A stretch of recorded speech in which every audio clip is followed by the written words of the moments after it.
Merci beaucoup Hugo pour cette présentation. Alors je suis aussi, il paraît, une licorne et un bisounours, donc ça fait aussi partie de ma personnalité. Bonjour à tous, je suis tellement content d'être ici parmi vous aujourd'hui. Et déjà je voulais vous dire aujourd'hui, on est entre nous, ça va bien se passer, on va passer une belle journée. Tout va bien, vous êtes comme à la maison. Voilà. Un peu de pression, hein, forcément, première conférence. Mais... Merci. Merci.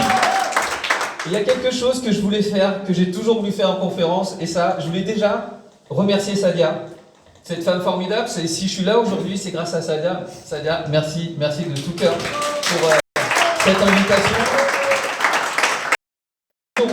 Je remercie ma famille qui est là, ma mère, ma soeur, mon neveu, Elisabeth, Sophie, et Alex, qui est venu exprès pour me voir. Donc merci beaucoup. Merci beaucoup. Alors là, je fais le malin, mais c'était pas le cas il y a 6 mois. Il y a 6 mois, c'était très difficile pour moi. Si on m'avait dit que je serais là aujourd'hui devant vous, j'aurais pas cru parce que je pensais vraiment pas avoir la force de le faire. Il y a 6 mois, j'ai subi on va dire, voilà, c'était une rupture amoureuse. Alors vous allez me dire, qu'est-ce qu'il vient faire avec sa rupture amoureuse? Qui n'a pas vu? Levez la main ceux qui ont une rupture amoureuse difficile. Merci, merci, je suis pas tout seul, ça me fait plaisir. Ça me fait plaisir.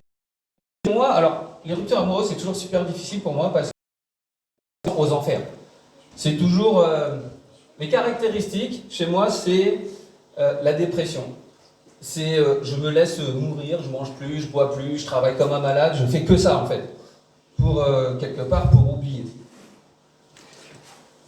Et ce que je me suis dit, c'est que ça demande beaucoup d'énergie quand même de se détruire. Hein.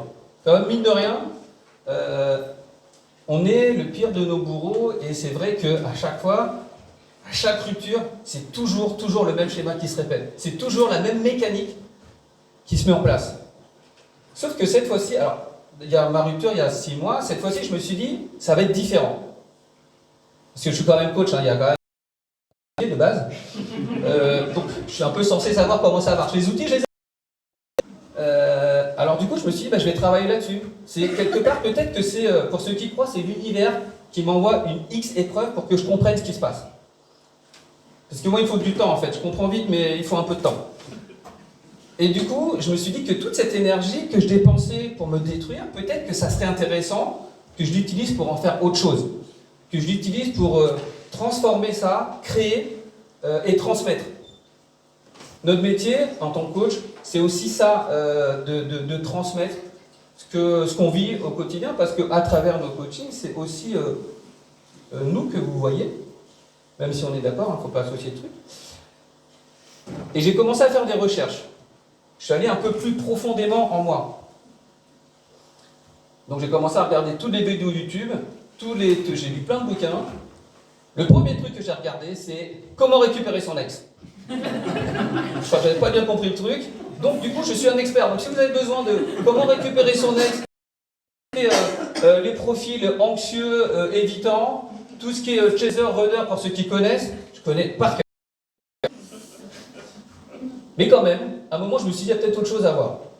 Et là, je suis tombé sur une pratique qui a fait vraiment écho. Hein. Parce que, alors, que je vous montre, ça marche dans le bon sens? Ouais, voilà, ça marche dans le bon sens. Parce qu'à chaque rupture, moi, je ressemble à ça, en fait. Je ne sais pas si vous voyez là, mon cœur, il est brisé en 1000 morceaux tout le temps. Et effectivement, cette fois-ci, j'ai trouvé une pratique japonaise, pour ceux qui connaissent, peut-être. Je suis sûr qu'il y en a qui savent de quoi je parle, déjà. C'est un art qui permet de... L'idée, c'est vraiment d'aller chercher quelque chose qui est cassé, de le réparer et de le sublimer. Est-ce qu'il y en a qui connaissent? On parle de quoi? Ah, vous connaissez tous? Ah, nul. Je pensais que j'allais faire... Ok, c'est le kintsugi. Alors le kintsugi, c'est quoi l'idée? C'est que vous partez de quelque chose de brisé, de la porcelaine. Là, entre autres, c'est un bol, dans mon exemple. Et avec ce bol-là, l'idée, c'est d'aller chercher tout ce qui est cassé, tout ce qui est fissuré, d'aller chercher de les recoller ensemble avec une colle. C'est une laque particulière. Ça vient de la sève d'un arbre. Et l'idée, c'est de prendre du temps, parce que c'est une colle très très spéciale, qui va prendre du temps pour bien coller, et une fois que c'est collé, en gros, ça ne casse plus jamais. Éventuellement, tout le reste peut casser, mais pas ce qui a été collé, en fait. Et l'idée, après, à la fin, c'est de sublimer, en fait, les blessures, les fêlures, avec un petit pinceau et de la poussière d'or, en fait, qu'on va venir, justement, on va mettre en avant les blessures et les fêlures. Et je me suis dit, mais ça, c'est moi, en fait. Ça, c'est moi, ce truc-là. Et donc, je me suis dit, bah, je vais aller plus loin, quand même, dans cette idée-là, parce que j'en avais marre, en fait, que mon bol soit cassé tout le temps. Parce que moi, j'utilisais alors, j'ai pas eu 50 000 relations, mais à chaque fois, c'était super compliqué. Donc, je mettais de la colle, mais de la colle un peu ulu. Vous savez, la colle Cléopâtre qu'on mangeait à l'école. Donc, forcément, à chaque fois que il y avait quelque chose, à chaque fois que j'avais une rupture, à chaque fois, ça pétait, en fait. Ben ouais, parce que c'était pas la bonne colle, parce que j'avais pas pris le temps de le faire, parce que j'avais pas pris le temps de travailler vraiment sur moi. Parce que souvent, on se dit, on met ça un peu sous le tapis, on se dit, ok, la prochaine, ça sera la bonne. Parce qu'en fait, je me disais toujours, c'est pas moi le problème, en fait. Le problème, c'est elle. Moi, je suis coach, je suis super lié, quand même. C'est pas moi le problème, c'est les femmes ont un problème. Moi, je suis hyper bankable, comme vous voyez comme ça marche bien, en fait. Mais non, en fait. Non, c'était pas ça, c'était vraiment l'idée, c'est qu'il fallait que je travaille sur moi. Et vraiment, le kintsugi, l'idée, c'est de prendre du temps. Parce que ça prend du temps de polir ces blessures, de polir ces cassures. Mais il faut savoir se regarder en face, en fait. Et quand j'ai compris ça, du coup, j'ai commencé à avancer un peu sur le sujet. Et au fur et à mesure, je me suis rendu compte qu'il y avait des schémas derrière tout ça. Il y avait des schémas répétitifs. Il y avait un mécanisme, en fait, qui se mettait en place. Parce qu'à chaque relation, c'était toujours le même résultat. Donc je me suis dit à un moment, une fois, c'est elle. Deux fois, c'est toujours elle. Bon, trois fois, c'est peut-être moi. Et donc là, vraiment, je me suis dit, qu'est-ce qui ça, pourquoi à chaque fois je tombe là-dedans? Alors moi, j'ai compris un truc, et là c'est important, j'ai mis un mot dessus, c'est la dépendance affective. Moi, je suis un hyper dépendant affectif. Enfin, j'étais. Et ce que j'ai compris dans le dépendant affectif, c'est quoi? C'est que on va chercher en fait l'amour chez les autres. Parce qu'on ne sait pas s'aimer, parce que je ne savais pas m'aimer en fait. C'est facile en fait d'aller chercher l'amour chez les autres et de dire c'est de la faute de l'autre en fait. Et donc dans ces schémas-là, quand vous avez commencé à comprendre en fait qu'il y a comme enjeu derrière ça, c'est là où je me suis dit peut-être que en comprenant mieux ce mécanisme, peut-être que je vais arriver à le démonter et peut-être que finalement je vais arrêter de toujours tomber sur les mêmes personnes. Une vraie recherche. J'ai dû aller profondément en moi. Et en fait, j'ai compris quelque chose. Je me suis dit, d'où ça peut venir en fait, cette histoire-là. Que ce soit les autres qui valident en fait qui je suis. Pourquoi, à chaque fois, j'ai besoin de quelqu'un pour m'aimer? Pourquoi je ne sais pas le faire tout seul? Et je suis remonté un peu plus loin et je me suis dit, mais en fait, il y a quelque chose que je sentais depuis longtemps. C'est un peu mon éducation en fait. La façon dont j'ai été élevé. Moi, je suis asiatique, je pense que vous avez vu, hein, là-dessus, voilà. Et nous, dans notre culture, en fait, l'éducation, c'est hyper strict. On est élevé comme des militaires.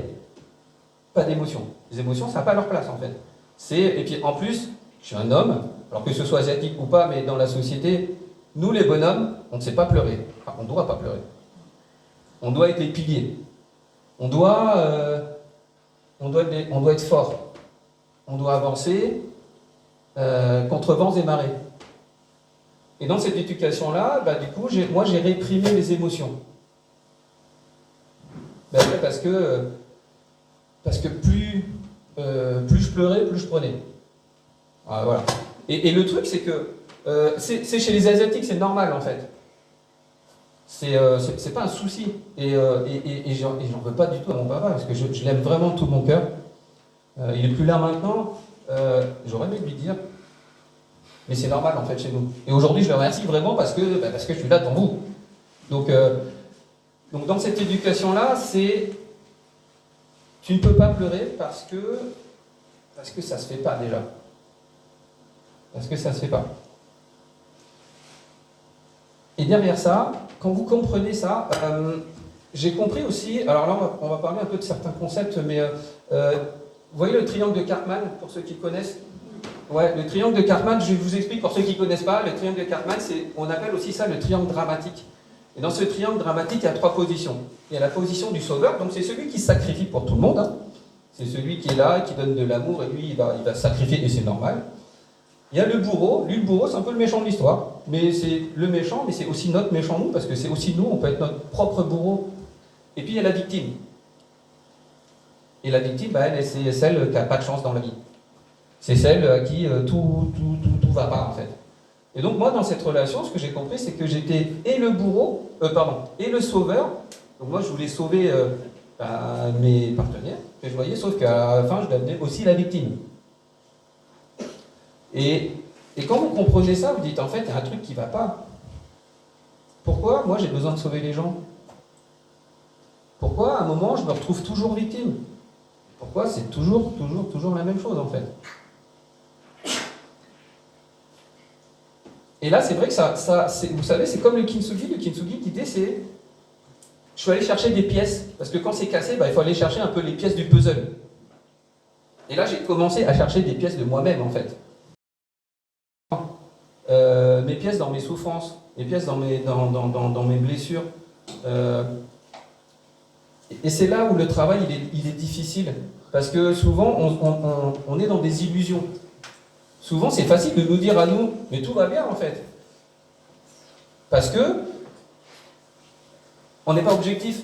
Quand on parle de nous, c'est forcément on ne voit pas ce qui se passe. C'est toujours facile de dire que, en plus, quand vous êtes coach, vous voyez ça de loin, de l'extérieur. Donc c'est beaucoup plus facile d'être objectif. Mais quand ça parle de votre histoire à vous, c'est là où c'est beaucoup plus difficile.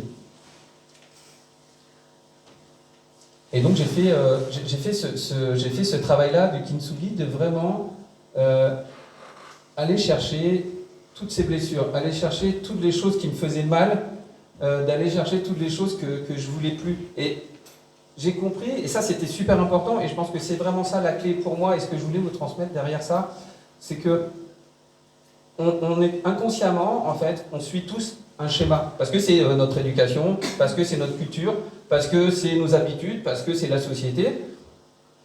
Et dans ces mécanismes-là, il y a un déclencheur. Et ce déclencheur-là, il faut l'identifier, il faut arriver à le nommer, en fait. De quoi je suis en train de parler aujourd'hui? Il y a quelque chose aussi qui a basculé en fait dans ma recherche, c'est que j'ai changé de blessure. Dans les blessures, on a, alors il y a plusieurs blessures, mais c'est les blessures de l'âme. Il y en a 5, selon Lise Bourbeau, il y en a sûrement plein d'autres, mais est-ce que ça vous parle Lise Bourbeau ou pas? Pour vous, ouais. Pour ceux à qui ça ne parle pas, Lise Bourbeau en fait, elle a parlé des blessures de l'âme. Il y en a 5. Il y a l'abandon, il y a le rejet, il y a l'humiliation, il y a l'injustice, et il y a la trahison. Moi, dans ma blessure de dépendant affectif, j'étais toujours dans l'abandon et dans le rejet. En fait, je ne voulais pas qu'on me rejette. Je ne voulais pas qu'on m'abandonne. Sauf que comme j'étais dans cette dépendance affective, à chaque fois, j'avais toujours le même résultat. Cette fois-ci, comme j'ai compris le mécanisme, et comme je suis plus malin que les autres, ça va être mieux.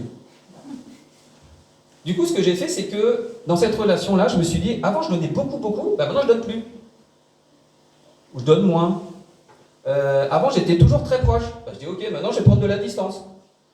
Je disais, avant je pensais toujours qu'à l'autre, maintenant j'ai pensé qu'à moi. Je pense que vous voyez le résultat. En fait, j'ai eu le même résultat au final. Je pensais être vachement malin, parce que là je me suis dit, mais j'ai compris le concept en fait. Non. Mais non, parce que du coup, je suis tombé dans une autre blessure. Et cette blessure, c'est la blessure de trahison. C'est la blessure où on devient un contrôlant, en fait. On contrôle tout ce qui bouge. T'appelles qui? Tu fais quoi? Avec qui tu parles? Et du coup, moi, je me mouillais pas. Et j'avais l'impression d'être hyper aligné, en fait. Hein. Pour moi, c'était normal. Là, c'était moi qui maîtrisais cette fois-ci. Sauf que dans le résultat, tous le même. Ce qui est important, dans ce que je suis en train de vous dire là, c'est que tant que vous n'avez pas compris qu'il y a un mécanisme qui se passe derrière ça, tant que vous n'avez pas compris que vous reproduisez toujours la même chose, en fait, vous allez avoir toujours les mêmes résultats. Et c'est Einstein qui disait, c'est de la folie de faire toujours la même chose et d'attendre des résultats différents. Ouais, parce que des fois on dit, bah, on fait toujours la même chose, à un moment ça va passer en fait. Non, ça passe pas. Alors c'est peut-être mon expérience personnelle, mais je pense que vous l'avez vécu aussi. Faites toujours la même chose, vous verrez. Hein, si vous allez toujours tout droit, vous prenez toujours le mur, la prochaine fois vous prendrez toujours. Et quand... Allez, je vais vous donner une petite méthode. Je pense que pour moi c'était ça, c'était... Pour sortir de ça, identifiez vos blessures. De quoi on parle en fait? Le fait de nommer votre blessure déjà, le fait de dire je suis dépendant affectif, déjà je me dis ah ouais, je suis dans une catégorie, ça y est, j'ai mon étiquette, ça marche. Et après quand j'ai compris dépendant affectif, bah forcément c'est beaucoup plus simple. Parce que qu'est-ce qui se passe? Bah, je vais aller chercher toutes les infos sur les dépendants affectifs. Bah ouais, c'est beaucoup plus simple. Une fois que j'ai compris le mécanisme du dépendant affectif, je mets des actions en place. Ça veut dire quoi? Ça veut dire qu'aujourd'hui, je me respecte. Aujourd'hui, l'amour, il est là, en fait. C'est la première personne que vous devez aimer plus, c'est vous. La première personne qui doit vous donner le plus d'amour, c'est vous. La personne que vous devez aimer inconditionnellement, c'est vous. Bon, j'insiste, hein, mais c'est important. D'accord? Et quand vous avez compris ça, et ben en fait, la vie, étrangement, elle change. Parce que vous faites des choses qui sont alignées, vous faites des choses qui sont justes pour vous, et vous n'avez plus besoin, entre guillemets, de réclamer de l'amour, en fait. Et on n'est pas là pour... la vie, elle est courte, et on n'est pas là pour supplier qu'on nous aime. Et malheureusement, on est beaucoup comme ça. Et moi, j'étais vraiment comme ça. Ça, je connais par cœur ce schéma-là, en fait. Et quand vous avez compris ça, et bien du coup, vous pouvez bonne colle, à remettre la bonne colle, pour, au final, arriver à ça. Vous voyez, le kintsugi, fini, ça c'est le mien. Bon, après, vous ne voyez pas l'autre face, pour l'instant, c'est juste en façade, donc ça marche bien. Mais il y a la face aussi derrière, où au moment, il faut prendre le temps. Il faut prendre le temps, en fait, de comprendre qui vous êtes. Il faut prendre le temps de se regarder en face. Il faut aussi, à un moment, arrêter de se dire, d'être dans les illusions. Vous savez, zone de confort. La zone de confort, c'est génial, je suis bien, je suis vachement bien, en fait.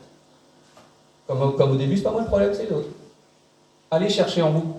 Et ça, c'est vraiment le message que je veux vous passer, c'est que on a cette possibilité, on a cette capacité à créer, à transformer. Et vous voyez, par rapport à ça, je vous disais tout à l'heure que toute l'énergie que je dépensais pour me détruire, aujourd'hui, je l'ai mise dans quelque chose qui me construit, en fait.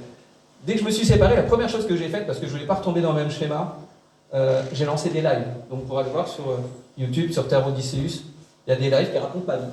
Et comment en fait, j'ai avancé sur ce souci, en fait, sur ce problème de dépendance affective, comment j'ai dépassé ce traumatisme, on va dire. Et puis, je l'ai lancé des réels. Alors, je suis à peu près partout, sur YouTube, sur TikTok, sur machin, sur truc, vous voyez. Voilà, ça a été un peu ma thérapie, ça. Et puis cerise sur le gâteau, j'ai écrit un livre. J'ai écrit mon livre, et ça, cette année, c'est génial, je suis hyper fier de ça. Merci beaucoup. Merci beaucoup. Et vous voyez que quand cette énergie, vous l'utilisez dans le bon sens, eh bien, vous allez construire au lieu de détruire, en fait. Et le kintsugi, c'est vraiment ça, c'est que prenez le temps de revenir à vous, prenez le temps de voir ces blessures, ces fêlures, d'aller au fond des choses, et vous allez pouvoir être la meilleure version de vous-même. Alors, ce que je vous propose là, reste une minute, il ne faut pas que je dépasse, mais ce que je vous propose, c'est que regardez bien ce bol là, ce kintsugi, et dites-vous, c'est vous, ça peut être vous en fait. C'est-à-dire que demain, ça sera vous. Demain, vous aurez dépassé ces blessures, demain, vous aurez compris, et demain, vous ferez de vous la meilleure version de la personne que vous êtes. Parce qu'on a le pouvoir de le faire, on a cette capacité de le faire, mais des fois c'est des choix. Et des fois, c'est inconscient, mais quand même, c'est des choix. C'est-à-dire qu'aller dans le bon sens, utiliser cette énergie pour... Voilà. En tout cas, je vous remercie beaucoup, beaucoup. Et si vous voulez qu'on se retrouve tout à l'heure, ce qu'on parle, voilà, vous pouvez bien. Mais...